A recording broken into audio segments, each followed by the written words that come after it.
We'll call to order the Monday, April 28th, 2025 meeting of the Ellettsville Town Council. Chief, prayer? Prayer? Chief? Prayer? Yeah, sorry. I was going to say the pledge. Our Heavenly Father, we come before you this evening. Again, we thank you so much for this little town. We thank you for the interaction we have with each other. We just ask you to continue to bless us throughout our years here at this town. Bless us in Jesus' name. Amen. Other chief.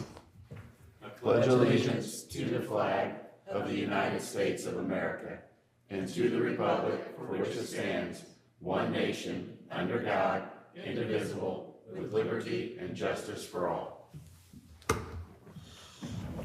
Whenever you're ready for roll call, please. Scott Oldham. Here. Dan Swafford. William Ellis. Here. Trevor Sager. Here. Pamela Samples.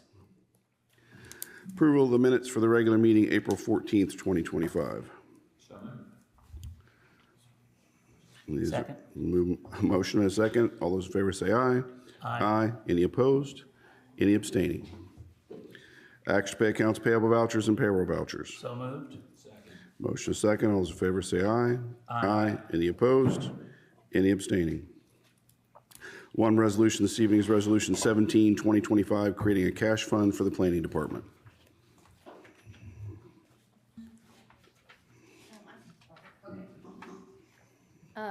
So we started the building department in Ellettsville July of 2020. And since that time, we've always relied on the utilities billing office for change for any cash paid for permit fees or any other fee. And probably within 2 or 3 weeks, they may be going to the new building. So I won't have a source for cash to make change for when cash is paid for fees. So I talked to Noel and Amber, and they said the police has its own cash fund and suggested I get a cash fund. So we did reach out to Darla, and she prepared the resolution. Do you maintain a cash fund? Yes, sir. Okay. Is there some reason you can't use hers since she's in the building for change?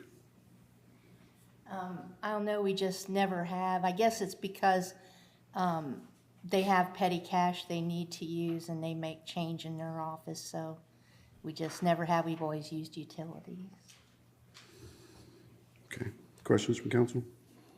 Just want clarification on the resolution number. In the agenda, it says 17-2025, but the resolution in the packet says Resolution 14-2025. Which do we want to date that? Let me look. Oh, can you let them in? Yes. Let me just double check on the resolution really quick.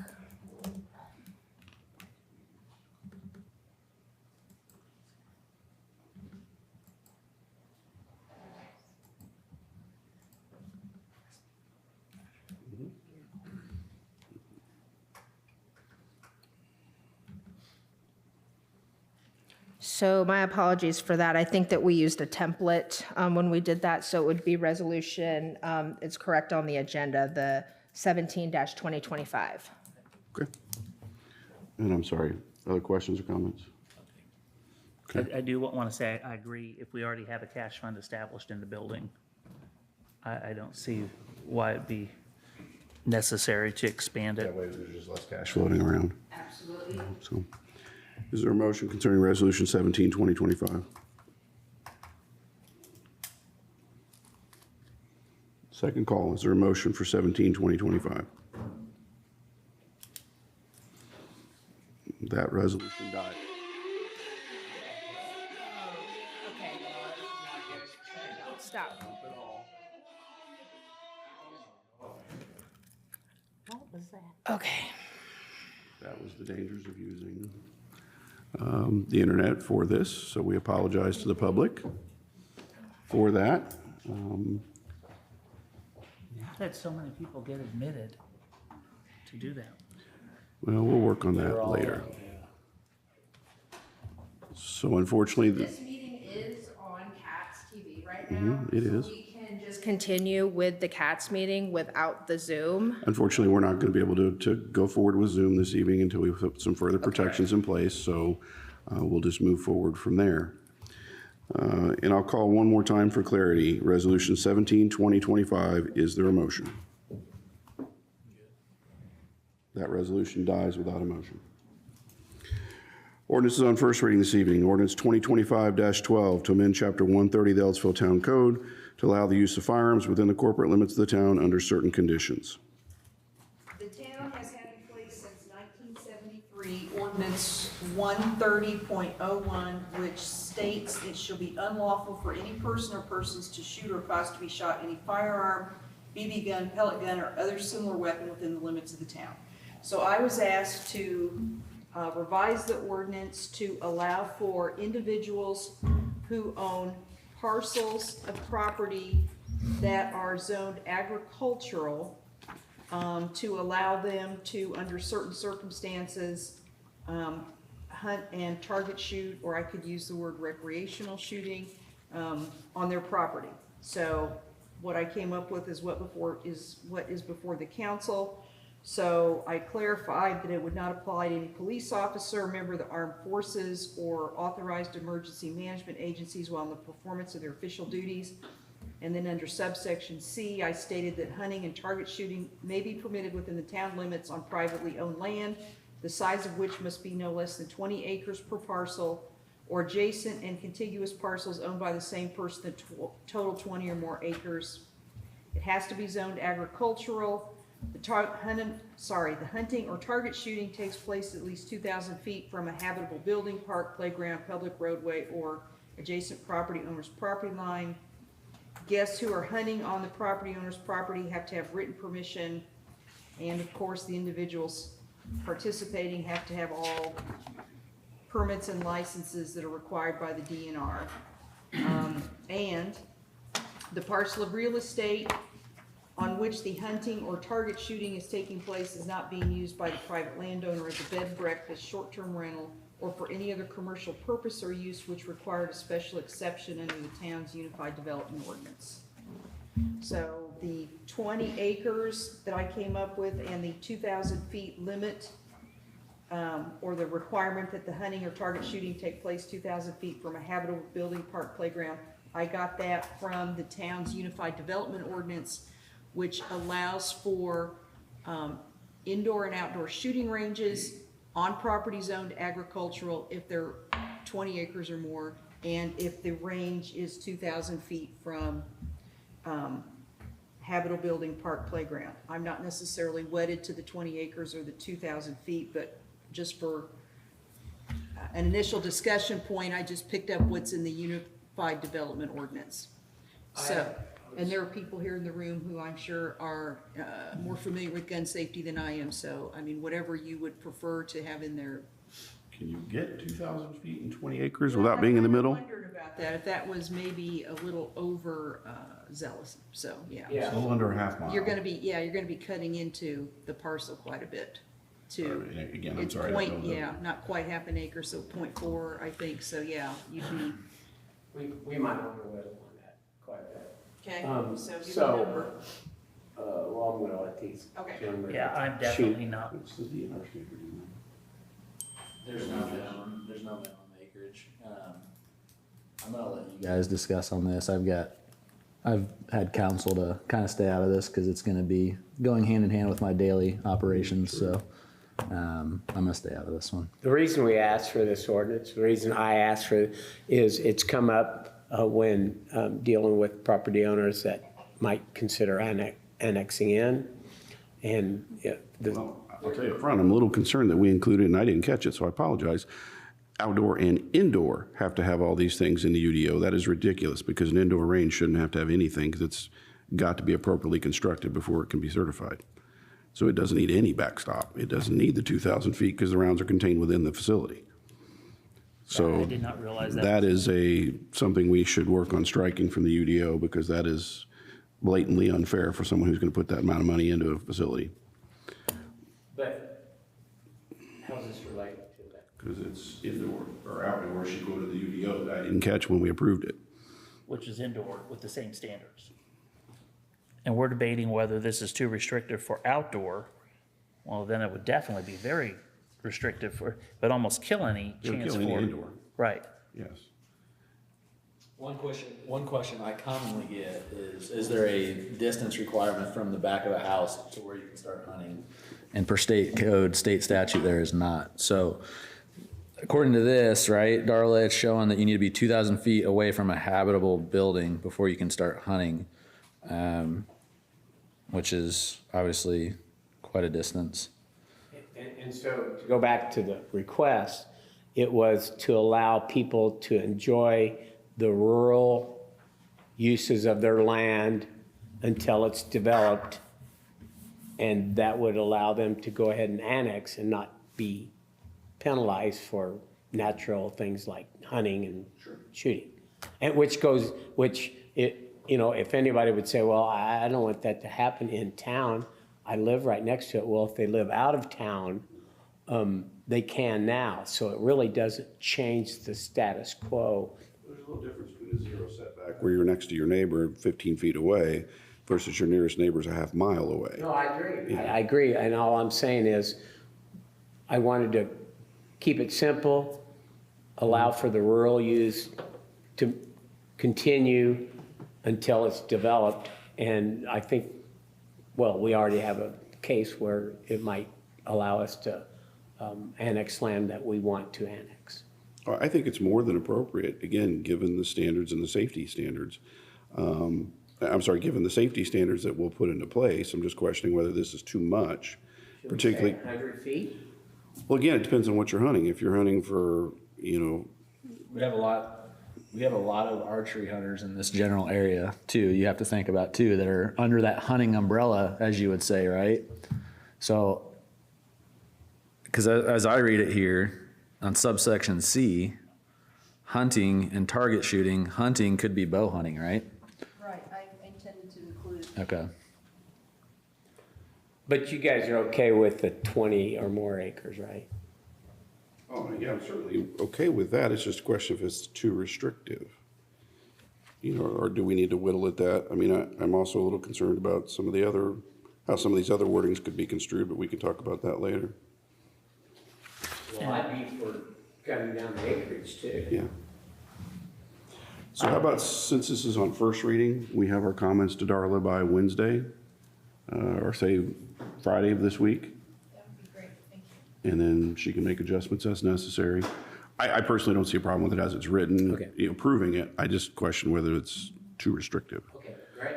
I wouldn't know what best practices are, so I'll kind of defer to those that, Yeah, it depends on what you're doing. right. If you're shooting a shotgun after pheasant, that's one thing. If you're shooting after deer with a rifle, that's completely different, yes.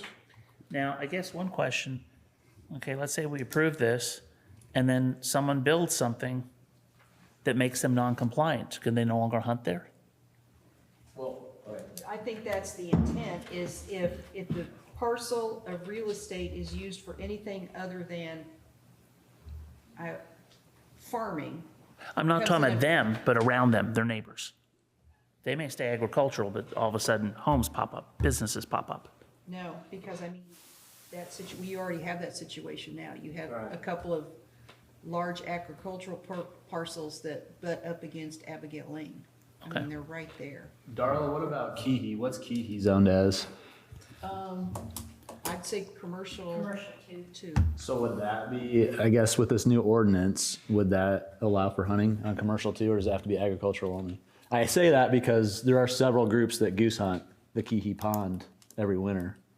So, I mean, we've got hunters all over this community, and what I do not want to do is I don't want to restrict them from their legal right to hunt. Completely agree. So that's my biggest concern with That's this. why we wanted this ordinance, is to enhance the ability to keep hunting. Well, technically, under the ordinance that's written now, that's been in place since 1973, yes, they are.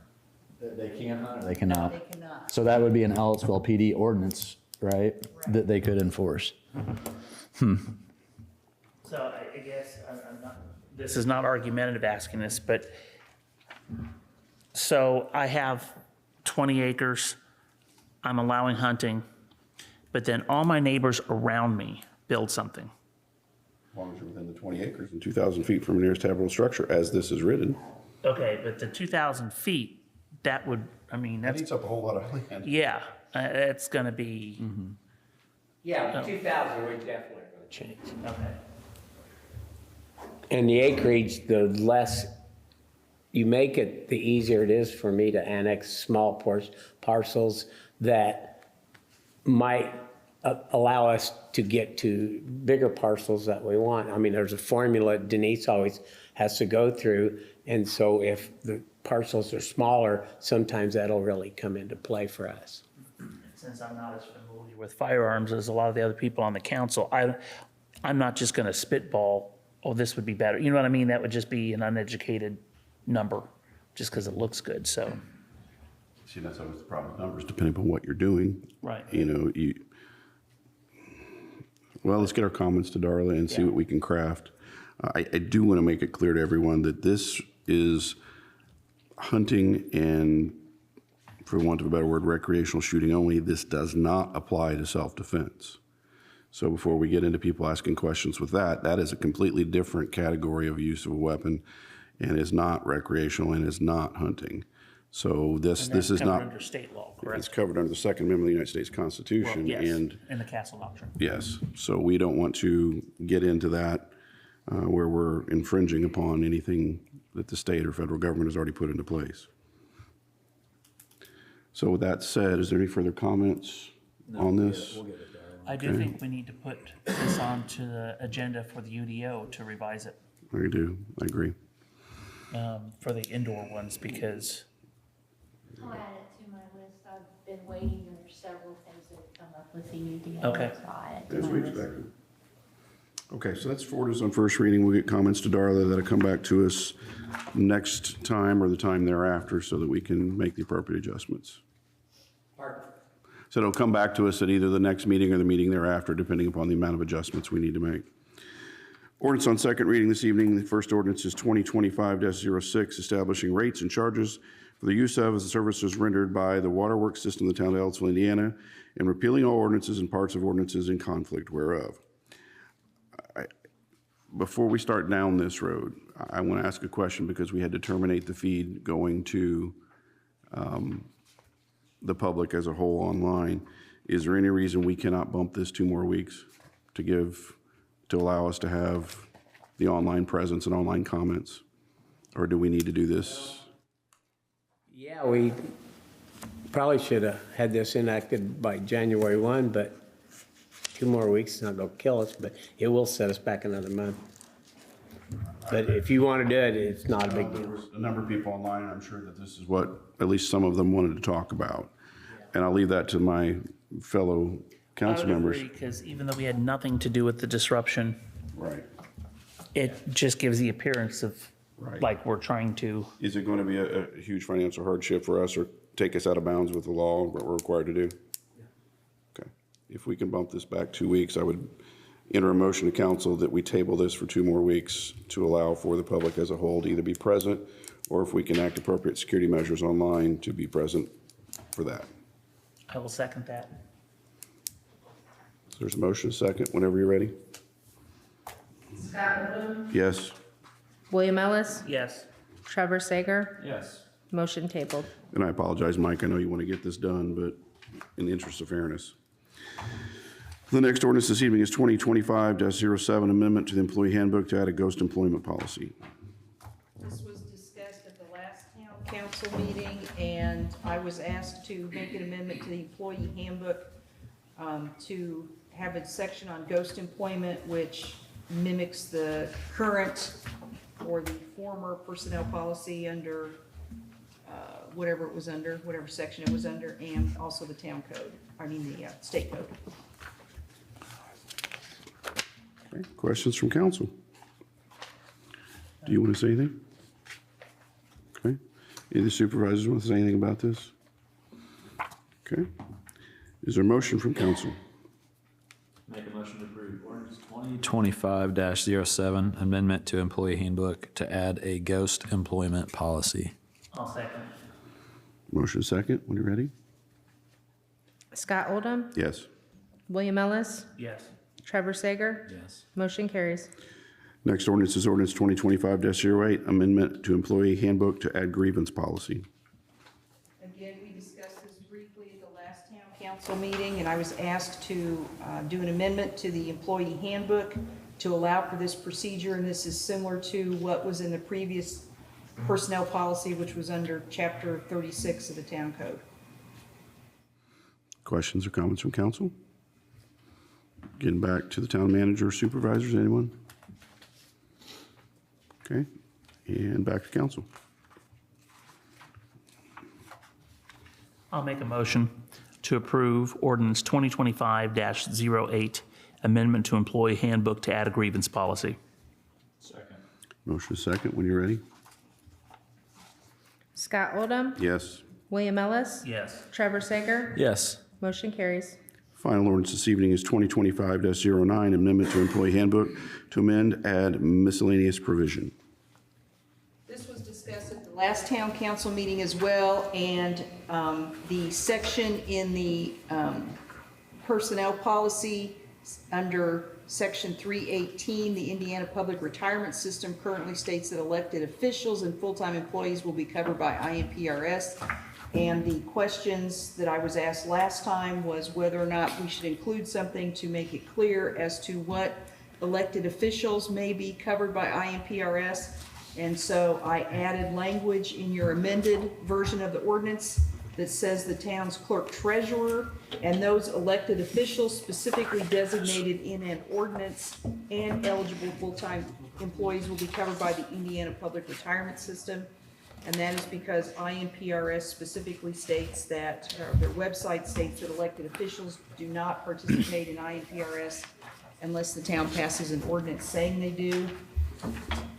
And I made a slight change to the second yellow paragraph to say that the town may contribute funds to those employees' 457B retirement savings plans if the employees were enrolled or employed full-time, but are not eligible to be re-enrolled in the public employee retirement plan due to retirement. Okay, questions from council or comments? Noel, since you're the keeper of the monies and deal with all this, does this give you the clarity you need for the, okay. And Mike, you're good with it? And Jimmy and Kevin, because I know you're going to have employees affected, this will solve that issue? Okay. Okay, no further comments? Do you have a motion? Make a motion to approve ordinance 2025-09, the amendment to employee handbook to amend or add miscellaneous provision. I'll second. Motion is second.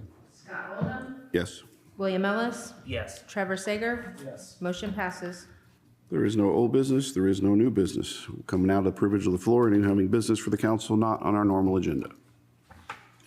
Seeing none, and again, we apologize for the lack of Zoom this evening. We clearly had an issue that we apologize for, but it simply cannot be helped at this point. Now we'll move to supervisor comments, starting with town manager. I don't think I have anything. Just want to thank you for helping get the people over to Ellettsville over the weekend. And I'm just kidding, by the way. But it really went very well. I'd say there's about 4,000 people there. Somebody said 2,500, but it made a good night at the Fall Festival look like a kindergarten class, and it really did. But Jamie, only to find this funny. I had one text that said there's about 11 to 12,000 people here. And I was like, my response to them is what I've said to people here. Did they get the date for the eclipse wrong? but I don't know how they handled it in Bloomington, but they were very, very cordial to us. Okay, good. Yeah. I think what we're referring to is we had some people come to town that did not have the appropriate permissions to hold a gathering of the size that they were intending to hold. It stretched the town's public safety assets beyond what we felt was reasonable and prudent to allow to go forward. It was in violation of the mass gathering permit, so the chiefs wisely decided to end that before someone could get hurt or something would happen that we could not effectively manage. So, Yeah, they had 4 units there for us. State police did? but both state police and county came to help Ellettsville, and we And we deeply had appreciate. we had 6 units out ourselves, so Okay. worked out really well. Anything further? That's it, I've got it. Thank you. Chief? Oh, I wanted to thank, yeah, I'm sorry.